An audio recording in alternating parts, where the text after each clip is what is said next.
وكفى وسلام على من لا نبي بعده. أما بعد فأعوذ بالله من الشيطان الرجيم. بسم الله الرحمن الرحيم. لقد كان لكم في رسول الله أسوة حسنة. اللہ جل شانہ قرآن مجید میں فرماتے ہیں کہ آپ لوگوں کے لیے بہترین نمونہ وہ آپ صلی اللہ علیہ وسلم کے ذات اقدس ہے۔ اللہ کے نبی صلی اللہ علیہ وسلم نے جیسی زندگی گزاری ہے اپنی زندگی ویسے گزارنا ہے، تو اس کے اندر دنیا اور آخرت کی کامیابی ہے، دنیا بھی بنے گی اور آخرت بھی بنے گی۔ پھر دین اسلام نے ہر چیز کے پہلو کو بیان کیا، تو آپ صلی اللہ علیہ وسلم کی جو زندگی ہے، ایک وہ زندگی ہے جو عبادات کے حوالے سے ہے، اور دوسری زندگی آپ صلی اللہ علیہ وسلم کی وہ ہے جو معاملات کے حوالے سے ہے، اور تیسری زندگی آپ صلی اللہ علیہ وسلم کی صحت کھانے پینے کے لحاظ سے۔ جیسے پہلے میں نے عرض کیا تھا کہ اگر انسان کے صحت ہے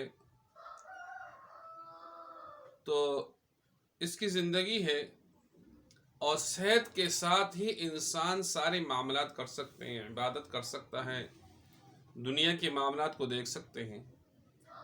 اگر صحت نہیں ہے تو انسان کے پاس کچھ بھی نہیں ہے۔ اس لیے نبی علیہ السلام نے ایک موقع پہ ارشاد فرمایا کہ انسان کی نعمتوں میں سے جو دو نعمتیں ہیں وہ ایک صحت ہے اور ایک فراغت ہے، یہ بہت بڑی نعمت ہے۔ تو لہٰذا صحت کی اصول کو جاننے کے لیے، جیسے ہم نے بیان کیا تھا پہلے کہ طب کی دو اقسام، یعنی اس کی جو علم ہے اس کی تعریف ساری پڑھ چکے تھے۔ پھر ہم نے کہا علمی عملی، یہ دو تقسیم ہو چکی تھی۔ اب طب علمی کا جو ہے اس کی تقسیم کے اعتبار سے علم طبی جو ہے وہ 4 حصوں پہ تقسیم ہے، 4 اقسام کے لیں یا 4 حصے کر لیں، اور ان میں سے سب سے پہلے ہے امور طبیعیہ، ایک ہی کی تفصیل آگے آئے گی، اس کا علم آپ کے پاس ہو کہ امور طبیعیہ کیا ہے۔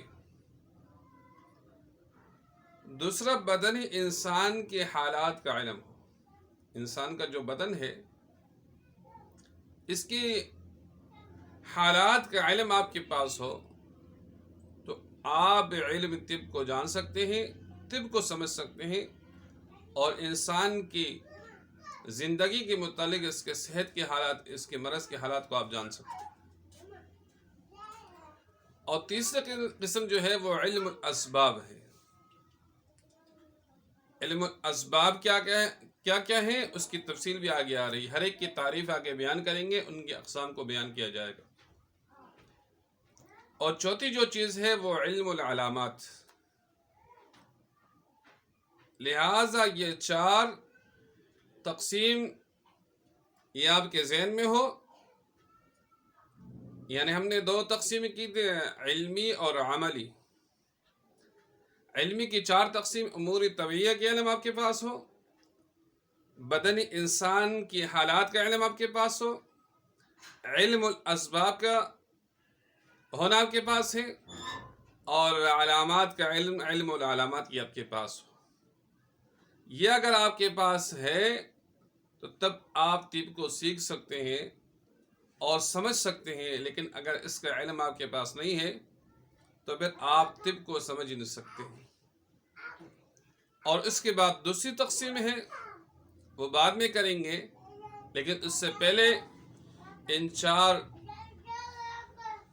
علوم کا آپ کے پاس ہونا ضروری ہے، اور پھر ہر ایک کے اوپر ہماری مشق ہو، محنت ہو، تو انشاءاللہ اللہ جل شانہ سے دعا ہے کہ اللہ جل شانہ ہمیں اس کی سیکھنے اور اس پہ عمل کرنے کی توفیق عطا فرمائے۔ اور ہماری جو طب ہم سیکھتے کیوں ہیں؟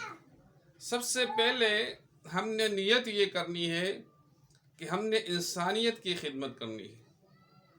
جیسے قرآن مجید میں آتا ہے کہ اگر کسی ایک کی جان آپ نے بچا لی تو گویا کہ پوری انسانیت کو بچا لیا.